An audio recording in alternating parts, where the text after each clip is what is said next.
लातूर हादरलं, वडिलांनी फीसाठी पैसे न दिल्याने लेकाची सनकली, जन्मदात्या वडिलांना लाकडाने मारहाण करत संपवलं। लातूर जिल्ह्यात एका तरुणाने फीसाठी जन्मदात्या वडिलांचा खून केला आहे। पोलीस भरतीची फी भरण्यासाठी पैसे दिले नाहीत, पण घरातील सिलेंडरसाठी पैसे दिल्याच्या रागातून तरुणाने हैवानी कृत्य केलं आहे। ही घटना 16 सप्टेंबर रोजी मंगळवारी लातूरच्या हिंपळनेर येथे घडली आहे। देवीदास काशीनाथ पांचाळ वय 70 असं खून केलेल्या वडिलांचं नाव आहे। या प्रकरणी अजय देवीदास वय 24 या तरुणाला पोलिसांनी बेड्या ठोकल्या। वडिलांनी मुलाच्या नात्याला काळीमा फासणाऱ्या या धक्कादायक घटनेनं हिंपळनेर हादरून गेला आहे। सध्या गावात शोक व्यक्त केला जात आहे।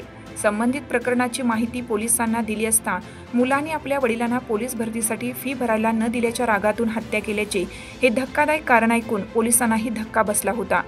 पोलिसांनी दिलेल्या माहितीनुसार हिंपळनेर येथील तरुण अजय पांचाळ यांनी आपल्या वडिलांना पोलीस भरतीसाठी फी भरण्यास पैशाची मागणी केली होती। तेव्हा त्यांनी पैसे नसल्याचे मुलाला सांगितलं होतं।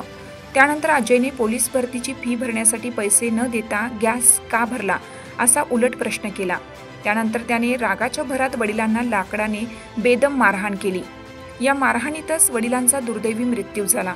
या प्रकरणी आता शारदाबाई देवीदास पांचाळ वय 50 यांनी आपल्याच मुलाची चाकूर पोलीस ठाण्यात तक्रार दाखल केली।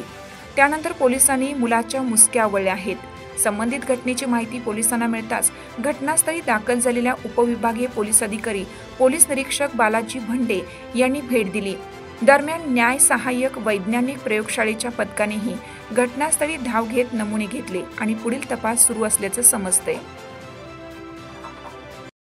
चालू घडामोडींचे अपडेट्स जाणून घेण्यासाठी आपल्या हिरकणी न्यूज चॅनलला सबस्क्राइब जरूर करा, लाईक करा, कमेंट करा आणि शेअर करा। बेल आयकॉनवर प्रेस करा आणि नोटिफिकेशन्स मिळवा।